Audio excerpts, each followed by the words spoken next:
All right. So we're ready to go. Thank you guys for tuning in.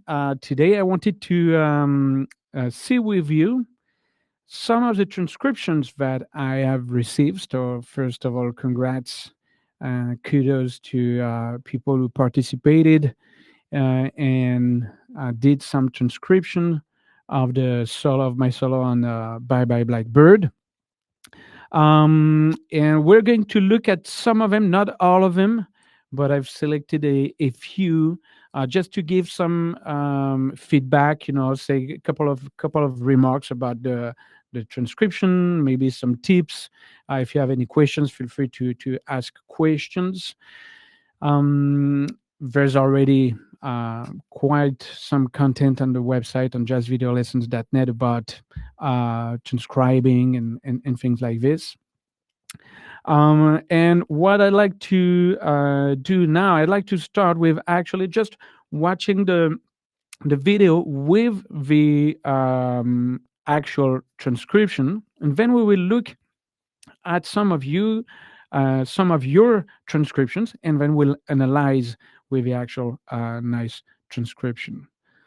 All right, so let's start by listening to it's just a couple of minutes. So we have the intro, the head, because I wanted you guys to transcribe the head because and it's normal. I did the same, but we focus a lot on transcribing solos.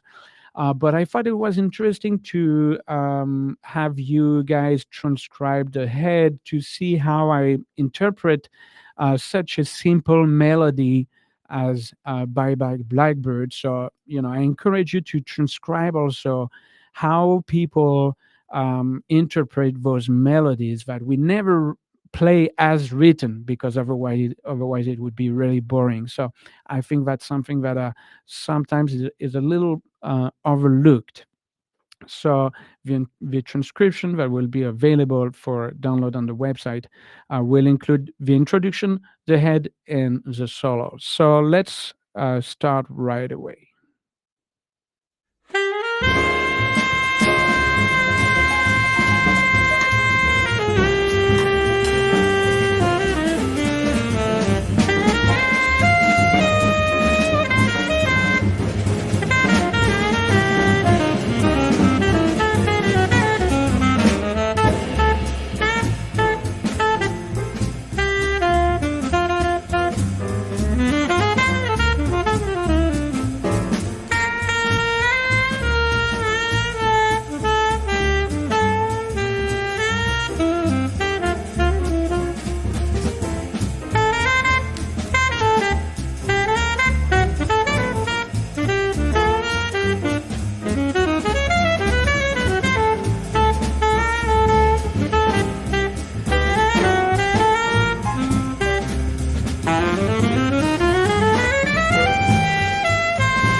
Uh, all right.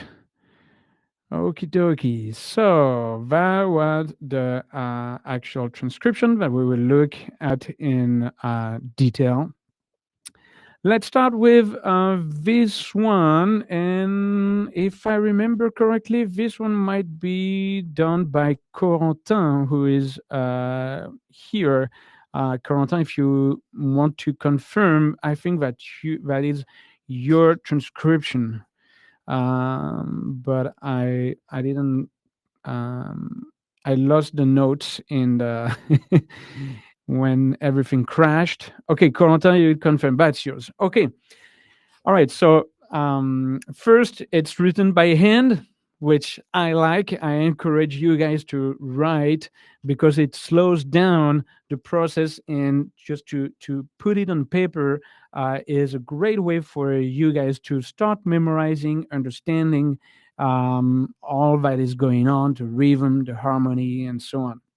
Now, again, uh, I to transcribe, that's the way I do. That's people have different there's a couple of different approaches. I sing, I play, and then I write down. Some people refuse to write it down. Some people don't need to write it down and they just memorize everything. Those are freaking genius people. I am not one of them. So that is how I do. I sing. I always sing first. Then I find the notes on my instrument and then I write down. Um, Sometimes I sing phrases, or if it's very difficult, I might sing just like a one bar, things like this. But I always write it down. I like to have it on paper. Again, it helps me to memorize, understand things, and I like to be able to go back to a transcription I did. Um, I don't transcribe that much anymore, but I used to transcribe a lot. I have many, many transcriptions. Everything is written by hand. So I like this. It's pretty clean. There's a couple of things that I can already spot that I would try to really avoid. I would avoid having these kind of things, like those empty spaces at the end of a line. When you read, it's confusing, all right, and it's unnecessary. So what that shows me, Corentin, is that you didn't lay out you transcribe your paper first. I try to I put the bar line first, 4 bars per line. Except you did right at the beginning because there's a pickup. There should be 5 bars. All right, so it's a kind of little detail that you need to know and be careful about. Listen to the solo that you want to transcribe. Here, all the form, you have the lesson on the website, so it's a 32 bar song, so it's very square. Now the introduction has a little pickup, so that's something that you want to be careful about. And the first line should have 5 bars, as you did. However, you see here you have only 3 bars, and then you end up with a section in the middle of the line, and that's the kind of thing that I really want to avoid. If I'm dealing with a weird form, where at some point there's like 5 bars or 7 bars in a section, which can happen, then I would, I would go to the end of my of the section, and let's say I just need 1 bar or 3 extra bars, and I would really actually I would scratch the empty space, make sure I have a double bar to really be able to visualize that's the end of the section. Okay, so those are little details.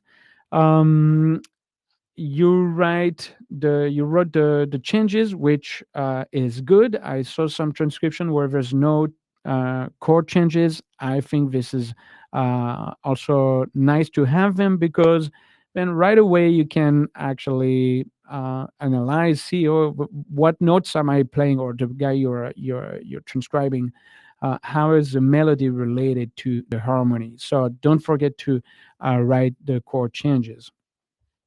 Okay, so these are my remarks for just basically the layout of your transcription. Otherwise, it's pretty clean. I would try to avoid, those extra thing.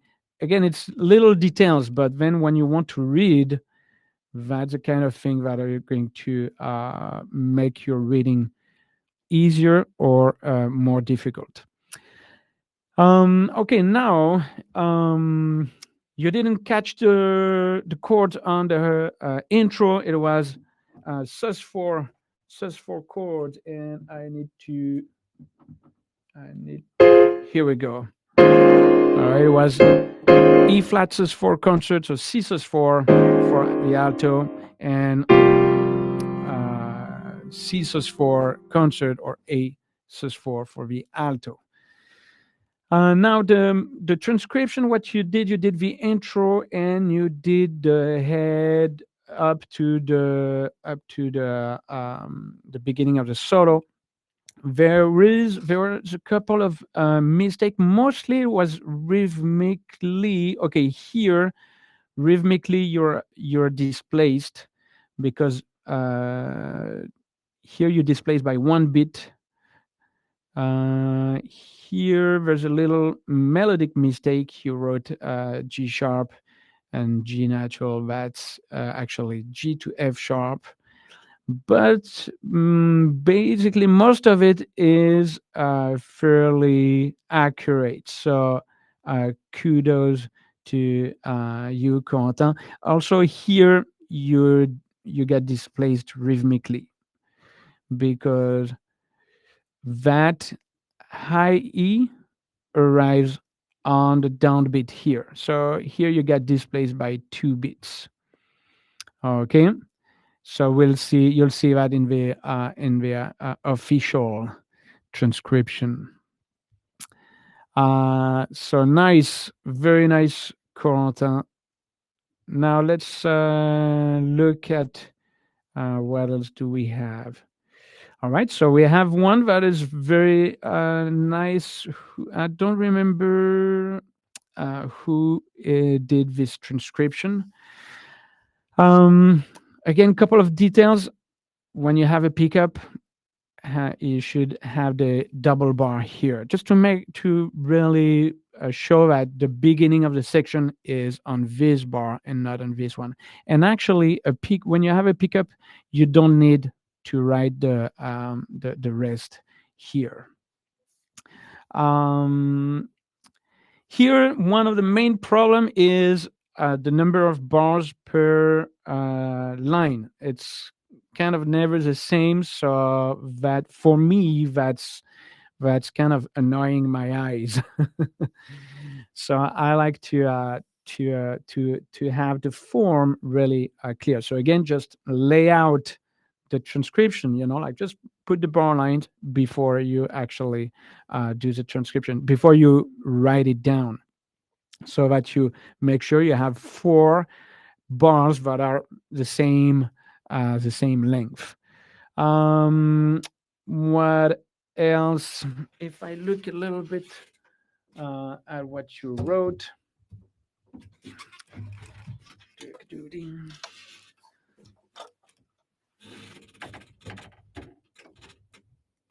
Okay, and that's this microphone.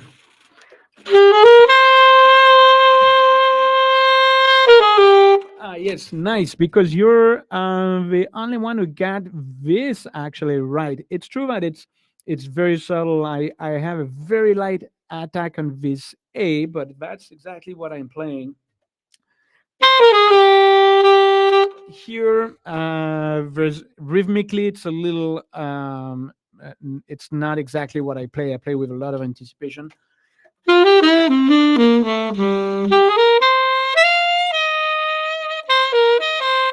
Just a couple of things, detail. This is slurred.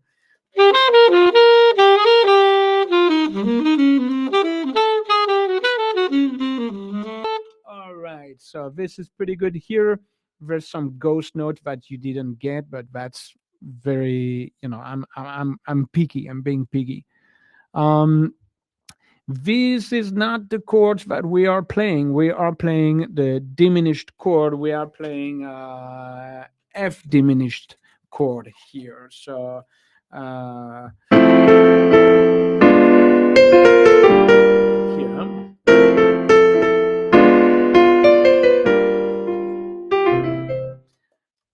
the diminished chord here, which makes more sense, you see, because with this harmony, that doesn't really make sense what I'm playing here. But with the diminished chord, that does.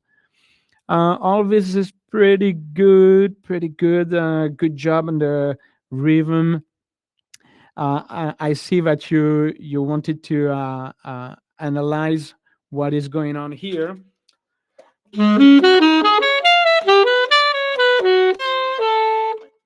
That's a pretty fun little phrase here. We'll look at. I'll tell you exactly what I'm thinking here. And then you did the first solo, and you see Corentin, he got the high E right there on the downbeat. All right, so this is good. So great job also here, because here that was a little complicated. You got all this pretty rhythmically here. It's not exactly what I did. Do but all this is pretty good. So nice job. The layout is pretty good, except at the beginning. Actually, I see that after you had it more clean, so that's good. So good job on this one. Let's see what else do we have. This one, I think it's Alain, if I remember correctly. So this one, I see Alain. Is Alain here? The one whoever did this transcription. Um, I assume. Okay, yes, you're here. So I assume that you play soprano or tenor. Can you confirm that? Because you wrote the transcription in B flat, which is totally fine. But here you go. You play the tenor. Just wanted to make sure that we were on the same page. So kind of the same remarks, double bar here, the pickups here, it's double do dee, so it's not double da dee. So rhythmically, it's a little unclear. And I remember in your email, you told me that it was challenging. So that's great. It's fantastic that it was challenging, but you did it. There's some mistakes. It's not perfect, but you did it. And that's what I'm happy that you did this, and you were up to the challenge. So that's really good, because even if right away you don't feel necessarily a reward, the fact that you do the work in the long term, if you do it repeatedly, it will pay off. So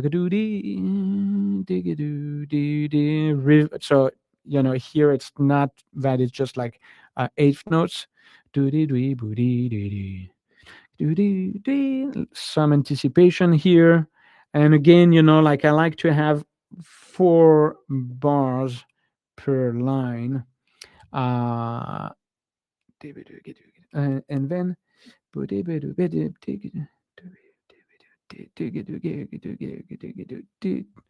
you see, I think the head is going to start here, but 1 2 3 4 1 2 3 4 1 2 3 4 1 2 3 4. Yes, that is correct. So the head actually starts here. Okay, so here you just did the intro, and that's fine. I like the fact that you went and you did at least a section. It's not necessarily You don't have to transcribe the entire thing every time, but a section, that's already that's already great. Okay, I think we got a last one before, and I think this one is from Alej Trombone. So this one is written in concert. Alej, is Alej here? Is Alej here today? I don't see him. So hopefully he'll watch the replay. Um, okay, so nice job. He got the sus4, but then he went to a major 7 chord, which is not exactly that, but yeah,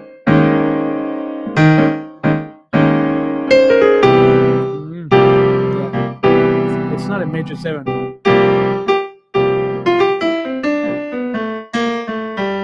All right. Uh, all right. So rhythmically, nice. Much more accurate than the previous one. The layout also is very nice. You see, he has a double bar here, 5 bars, and then 4 bars. So that shows me something very clean and easy to read. And then he transcribed the head. All this is good. That is not again the oops, sorry. That is not the chords that we're using. Again, here we are using the A flat diminished 7 chord. We have that in the course about Bye Bye Blackbird on the website. And he went all right up to the um, beginning of the solo. All right, cool. Is there any questions or remarks about those transcriptions that we have um looked at before moving on to the actual, the official transcription?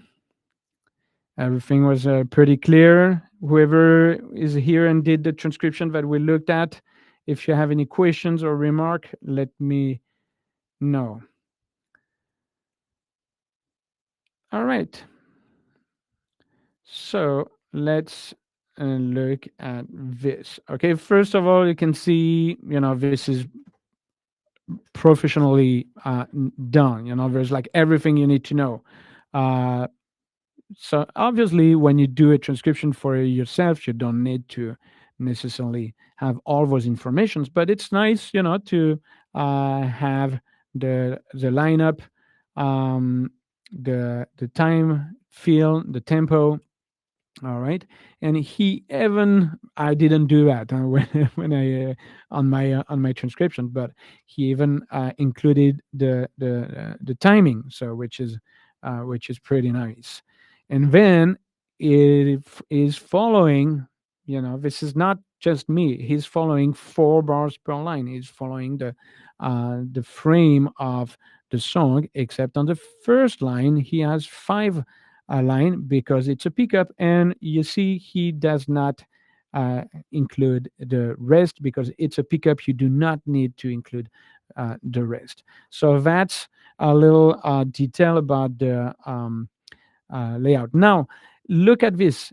Sometimes if he cannot have 4 bars, then what does he do? He did 2 bars. He never does 3 bars, 5 bars, 2 bars. All right, it's always 4 bars. And if he needs, for instance, here, those 4 bars, he divided those 4 bars into 2 lines of 2 bars. All right, again, to keep things symmetrical. All right, okay. So now let's have a look exactly at what is going on here.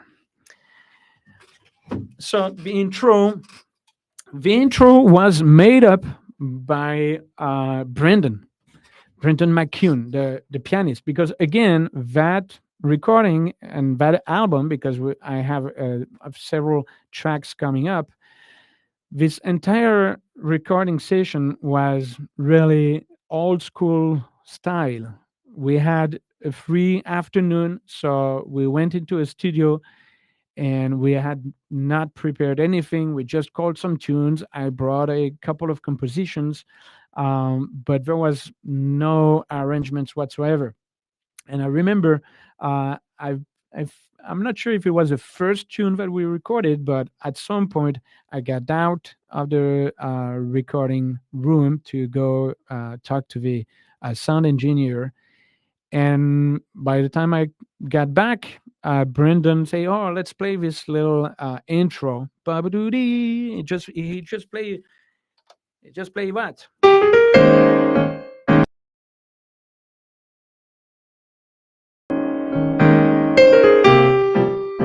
All right. So what's cool is that it was just four chords. All right. So it's very open. E flat, and then C sus for concert. All right. And this C sus4, then we kind of alter it. I play this line very chromatic, and Brendan is playing all kind of weird tension voicing to arrive on the one. All right. So all this is just to get this 5 to 1. All right.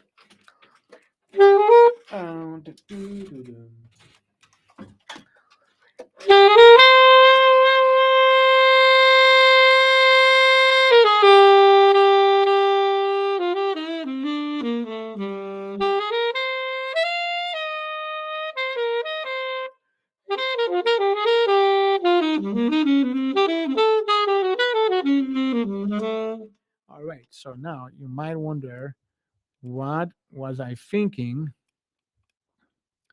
on this? So when I see a sus4, I think mixolydian, just a straight. All right. Then I'm going to emphasize a fourth.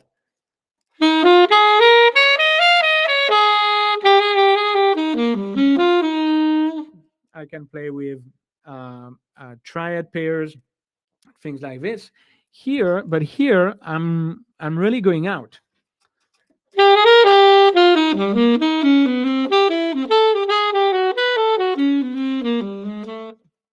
But here we talk about this on the website often. It's really a question of balance between in and out. So here I'm in, then I'm getting out. All those are pretty out. I mean, here it's just the sharp 9, quarton, then flat 9, but all this is really just targeting the root. And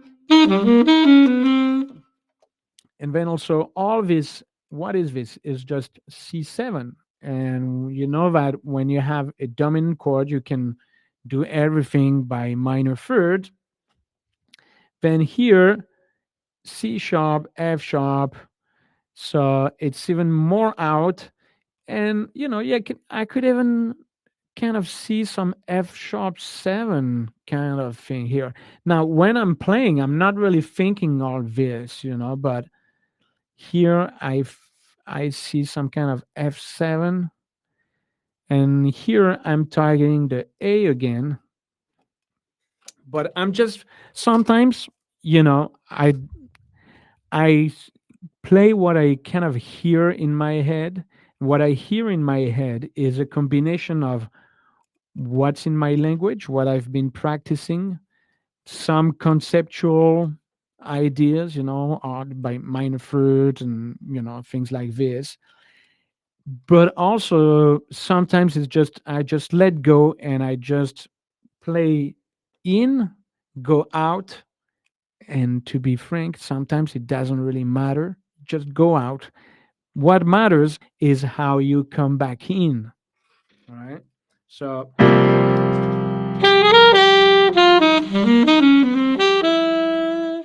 here I got out, then here kind of back in with this C sharp.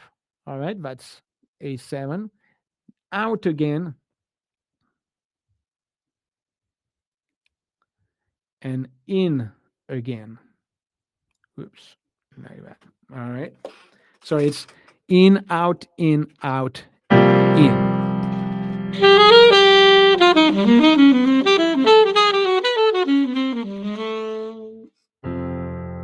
And targeting the third of the chord here. All right. Okay, is there any question about just this phrase? Because I'm going to focus on those phrases that are pretty complex. And so feel free to let me know if there's any question. Maybe I'm going to zoom out a little bit.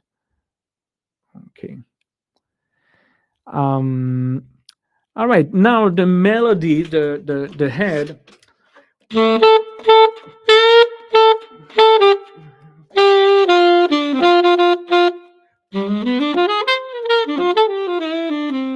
So you see how I'm playing really rhythmically a lot here. All right. I'm not playing. All right. Of course, this is super square. We don't want to play like this.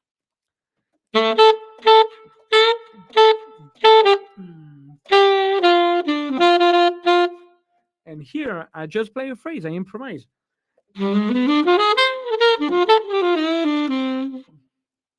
Now, you will notice in the transcription, this is not something that I did consciously, but it's a little vocabulary and it's part of my vocabulary. But this thing, I'm playing that a lot. I realize with the transcription. So you see how I'm playing a major third on a minor chord, but I'm not really doing that. I'm just approaching the minor third.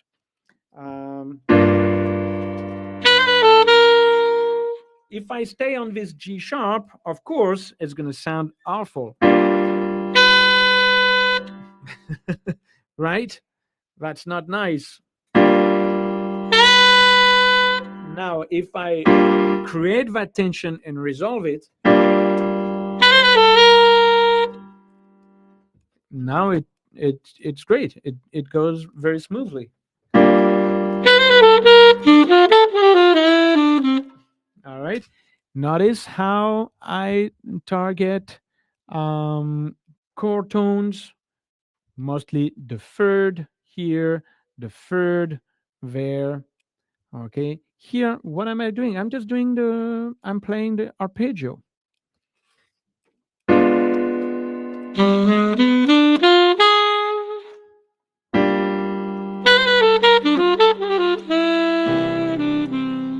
All right.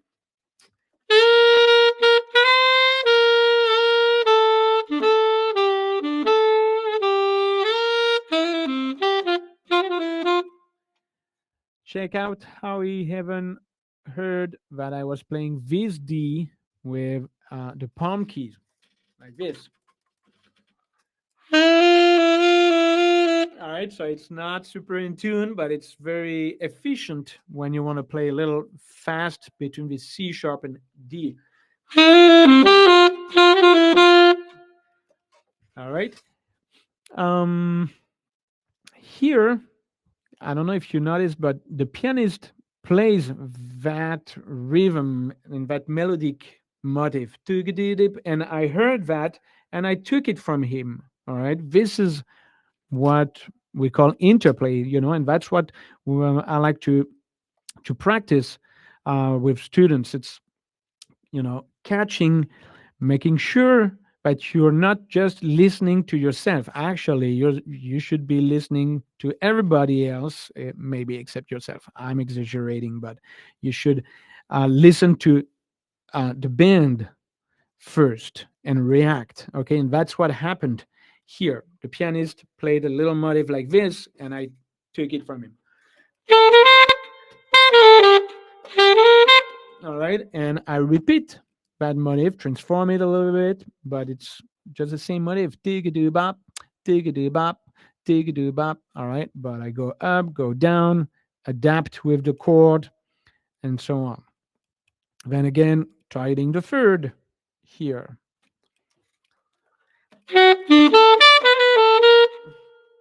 here targeting the G natural here.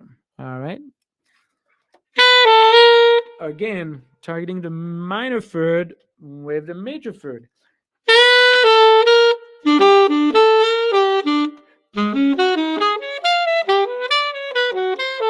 All right.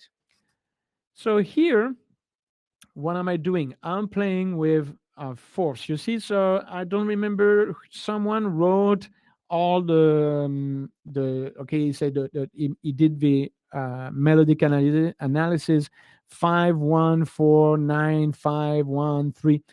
In that case, this it's not completely useless, but what's important is to understand that I'm playing just with fourths, fourths, fourths, fourths.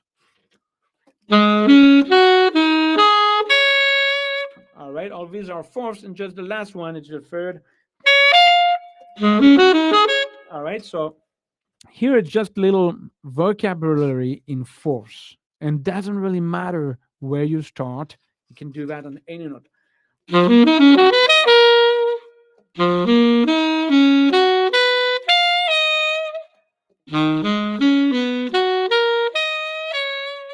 All right, those are. I like this. You know, it's very Herbie Wayne, you know, kind of thing. Eddie Harris, you know, just playing with force melodically. So that's what I did here.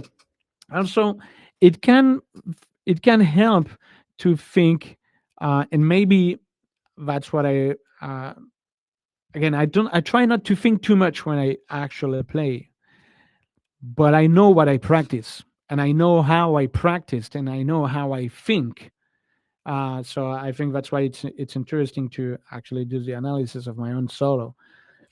But when I see it a dominant chord, I know that I can actually think the two minor related chord, and so here I can think F minor, and so now with F minor, it might be a little easier to think that line.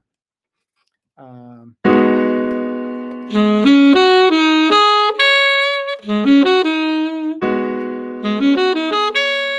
right, but it's the same thing if I play that.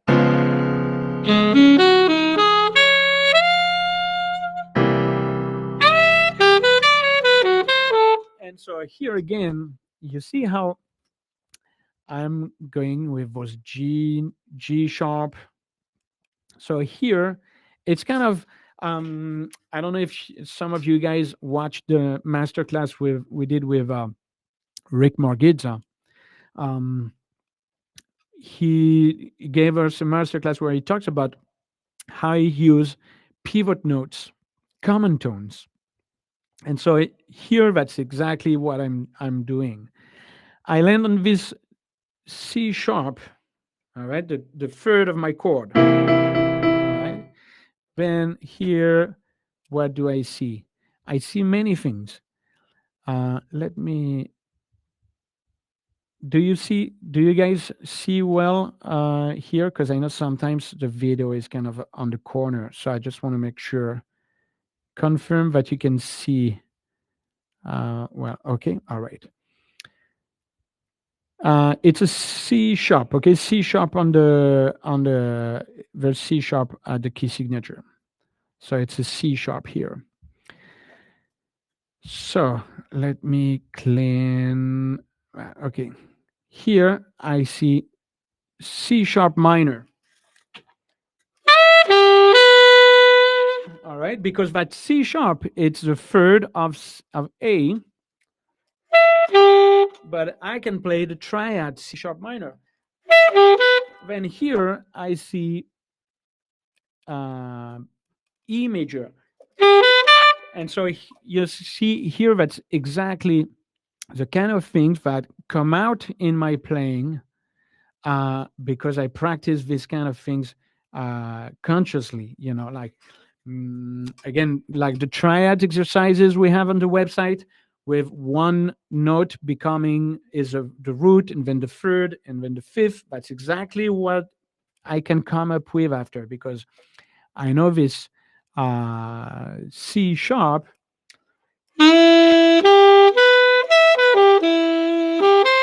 It's the third of A, the root of C sharp minor, and this E is the fifth of A, but it's the root of E. All right, so I'm juggling with those chords, and then again here I'm just going out to lunch. I'm going out and back in through the A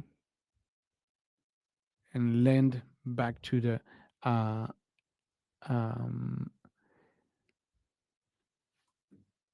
on the F sharp. So again. All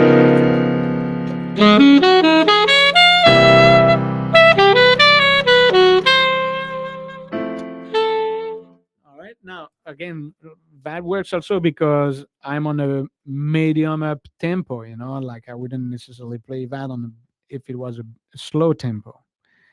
The tempo allows me to play really out because I'm not staying too long on those tensions.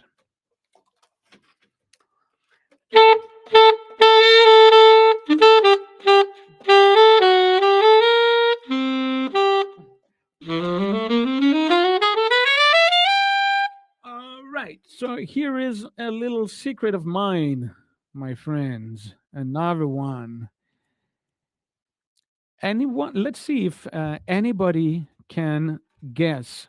Because here, that's something that I use quite regularly. I forgot a double bar here. Um, I'm using something very specific that I use quite a lot. Let's see. Can anyone guess what am I thinking? What is going on here? Harmonically, there's something very specific.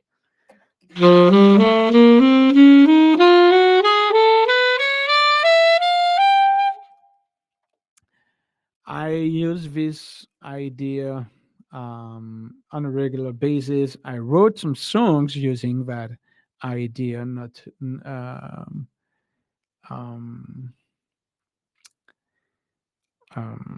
what's the name of that song I wrote? Um, Alligator Blues. I use that. All right. Nobody sees. Okay. If I do, I tell you to look at this and then look at that and then look at that. You have to think about the enharmonies because here it should be written E flat and F sharp. E flat and F natural, sorry. E flat, F natural. So I have this.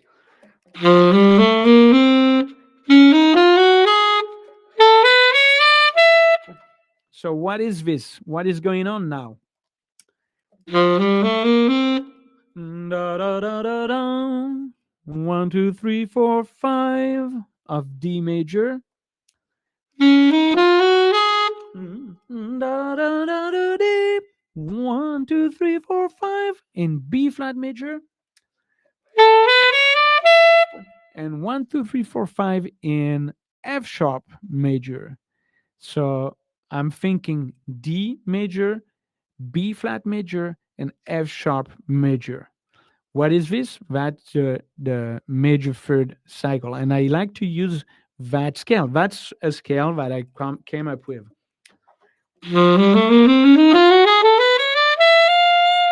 It's over 2 octaves. And if I just play in eighth notes, I land on the ninth. And that I remember that.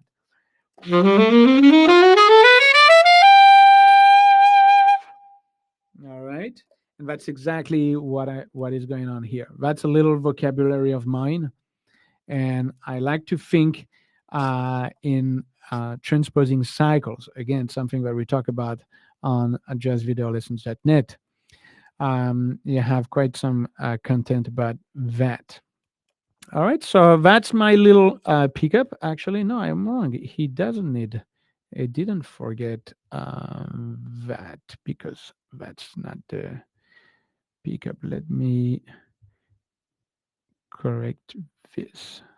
Here we go. The double bar is here. All right.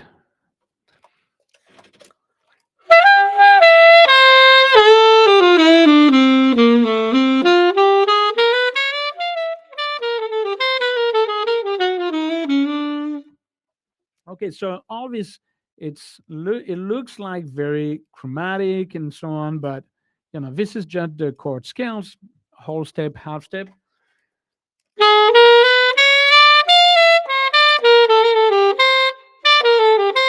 That's a bebop vocabulary.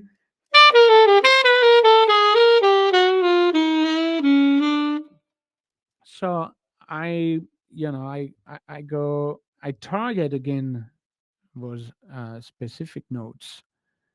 Um, to be done, I target the fifth, and here I target the third.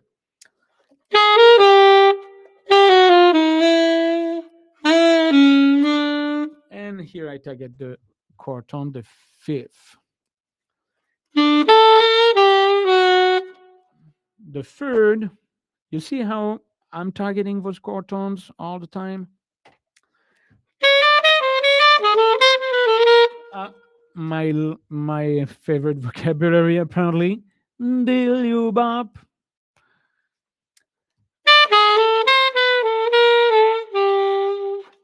All right. Then here I go in this 16th phrase where it sounds kind of, it can be maybe show off, like but it's just a scales.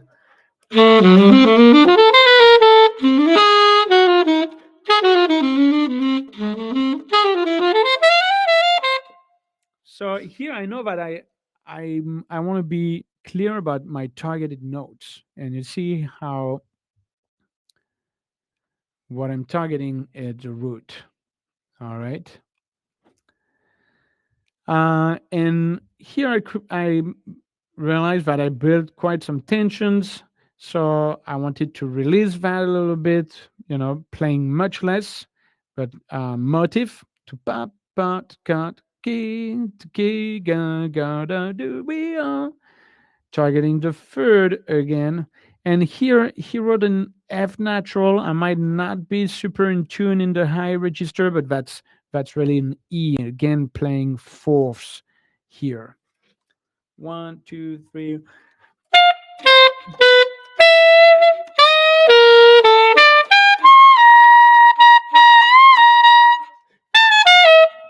And here, I was not very, my palm keys was a little not very precise, but I'm thinking basically just the B flat. I don't really need the C sharp here, but again, playing very out here.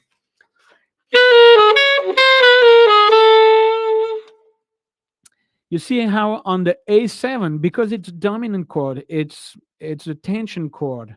In the end, you can play, you know, pretty much anything you want.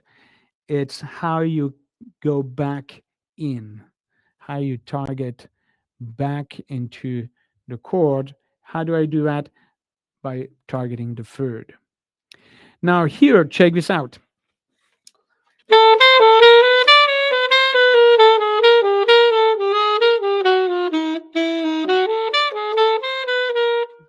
Very, very chromatic, kind of Lenny Tristano, Lee Konitz kind of phrase.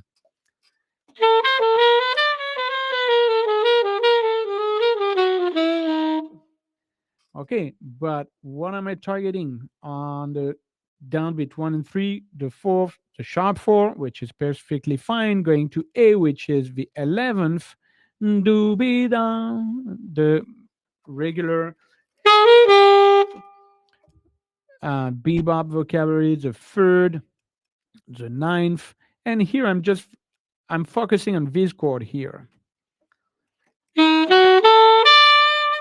B7 flat 9.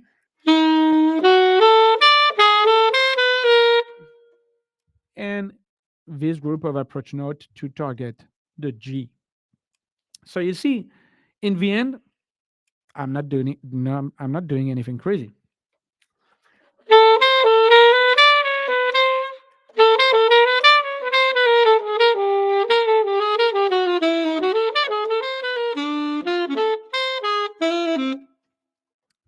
Here I'm altering a little bit the A with this flat 6.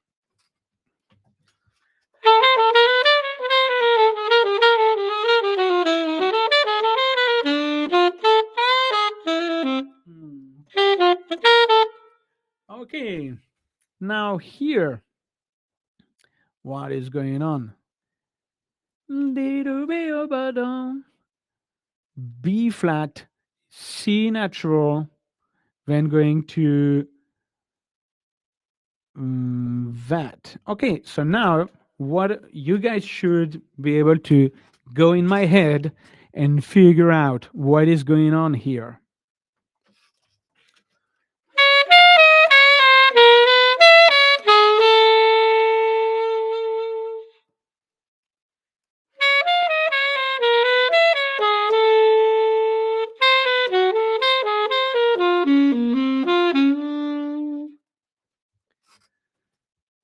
No, maybe you need to practice a little more to get into my head. Just like where was that? Um where was it? Well, right here at the beginning. Here I'm thinking D, then here B flat, and here F sharp. All right, so major third cycle.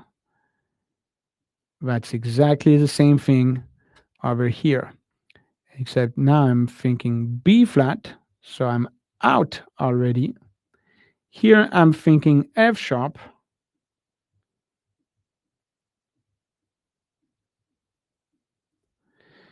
And I'm back to some kind of D here, back to B flat. And then I'm back in. So now it's out, out, a little bit in, out, in. All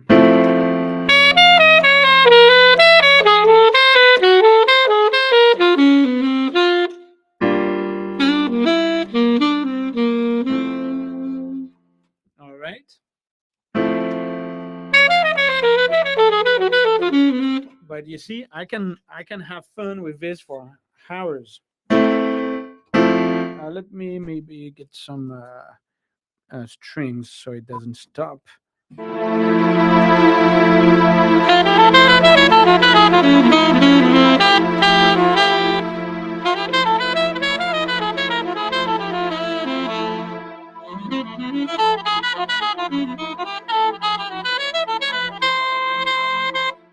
It's just how I come back in and how much tension I want to play with.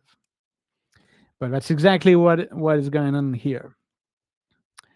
All right, then here again I go back into some 16th notes, but when you go into 16th, it's basically scales.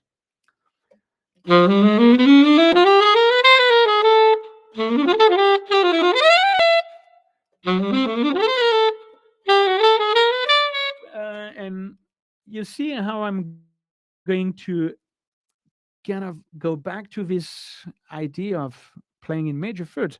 This is B flat again. And B flat on top of that, allows me to connect to A very easily.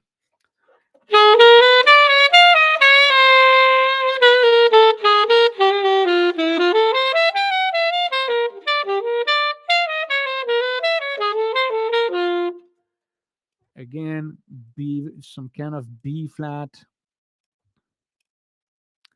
and then some kind of F sharp.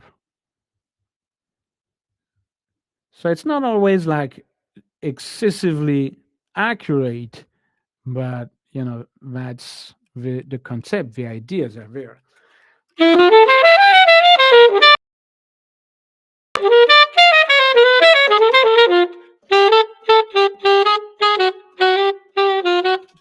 And here I feel that this must be the end of my solo, so I want to cool things down. A little motif that repeats again on those descending dominants: do deep, dee tick, do deep, dee dap, do deep, deep, do bop.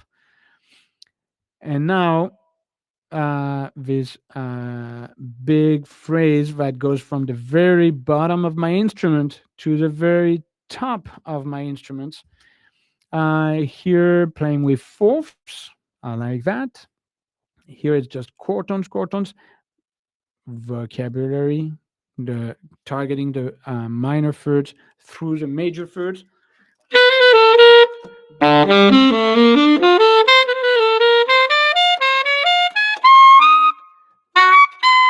And then the sharp 9, the sharp 4, sorry, sharp 11.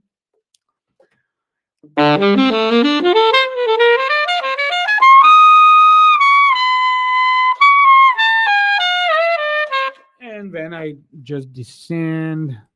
I'm in the very high register and cool things down. Target the third again.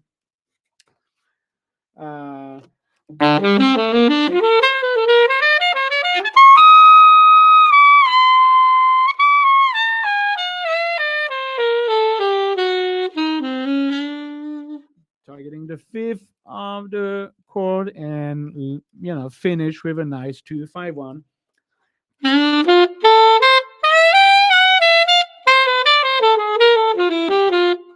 And I finish on the tonic.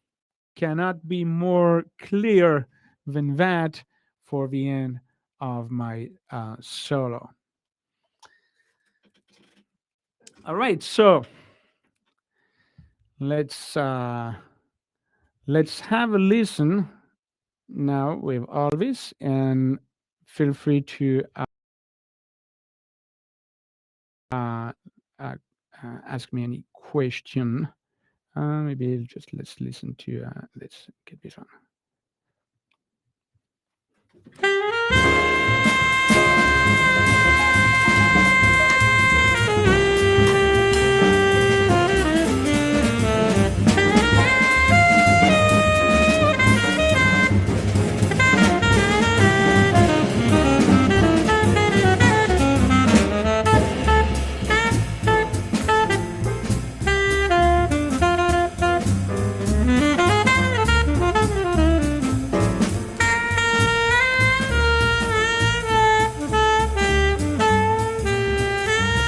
Listen to the piano.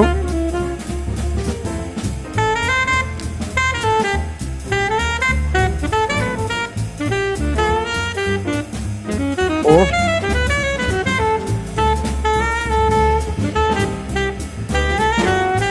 listen to the major third.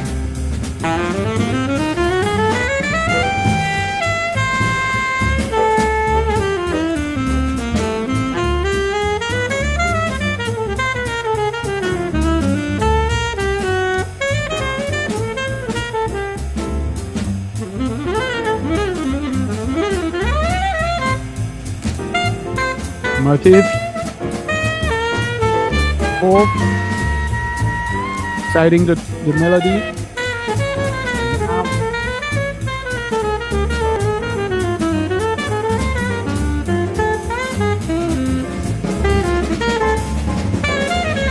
major third.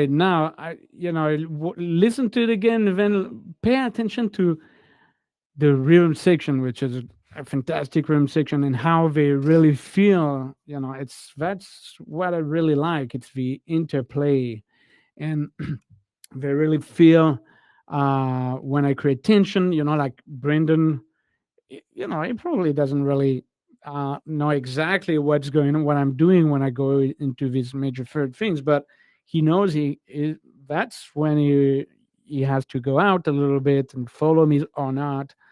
Um,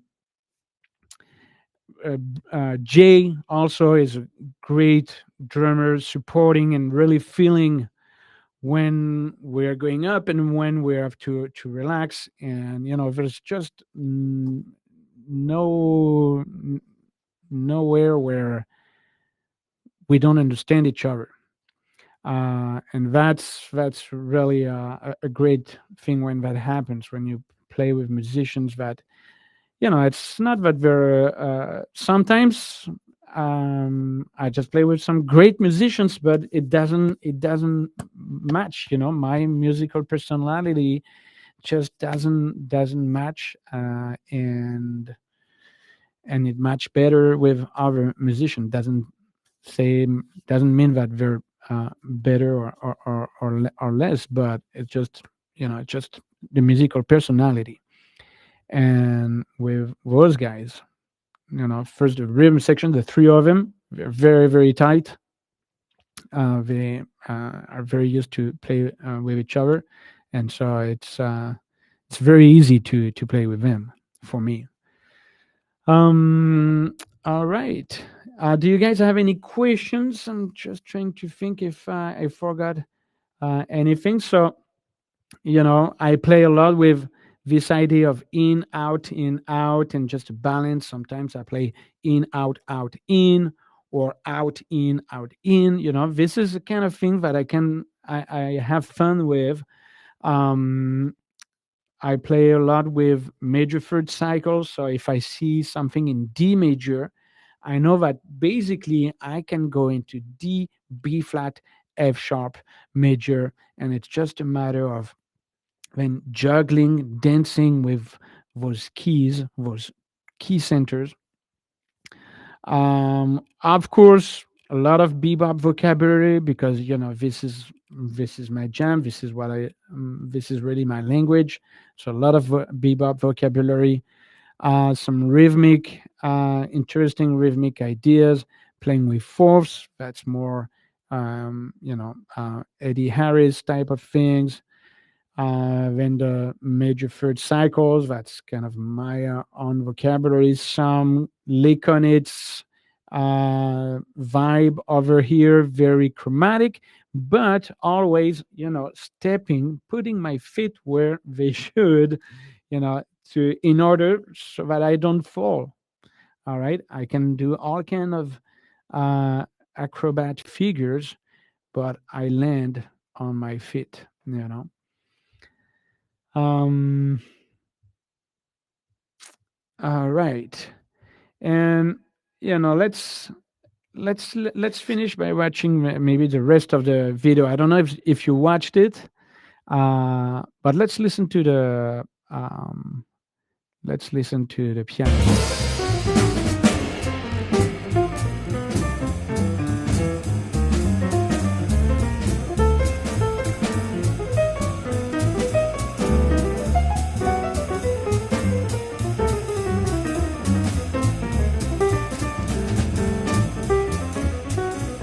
A lot of motifs.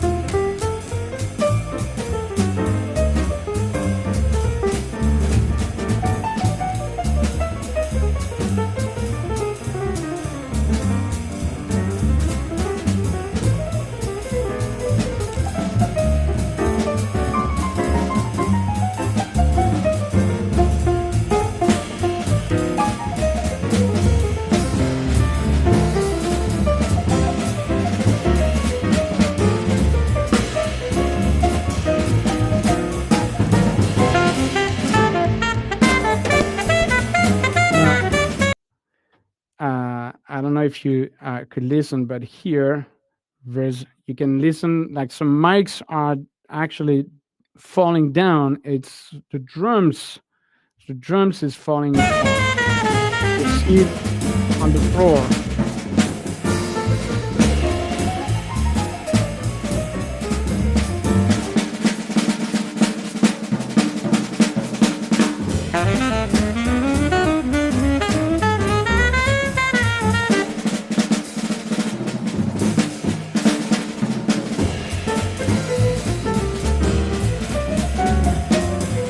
Brandon is trying to put it back together.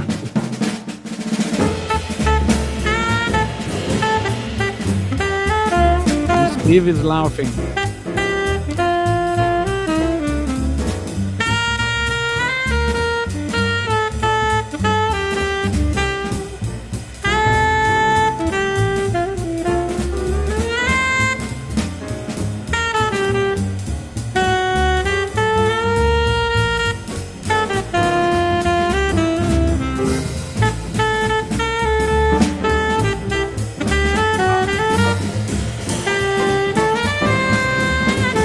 And the outro is the same as the intro.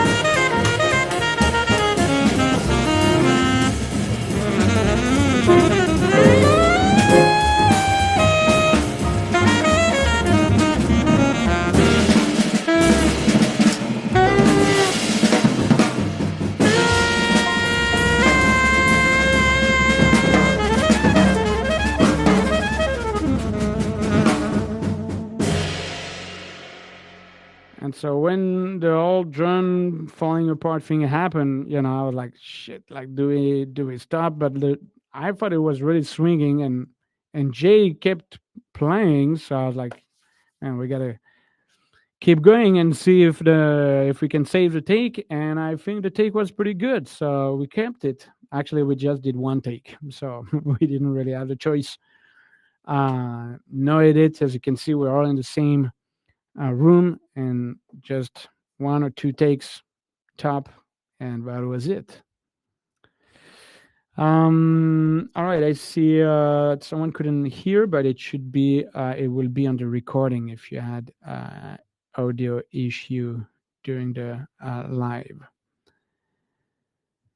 All right, my friends. Well, I hope you enjoyed this session together, trying to explain what happened in my head when I play. Actually, when I actually play, I try not to think about anything, but I can see what comes uh, out of my practice sessions. Because those things are not falling from the sky; they're coming out from my practice.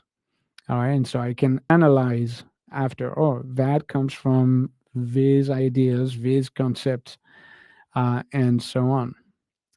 So I hope you enjoyed that. I will email you with the replay where you will be able to watch it again and download the PDF for the JVL members. All right, my friends. Thank you again for tuning in, and we'll talk very soon. And in the meantime, keep swinging. All right. Take care, everybody. Bye bye.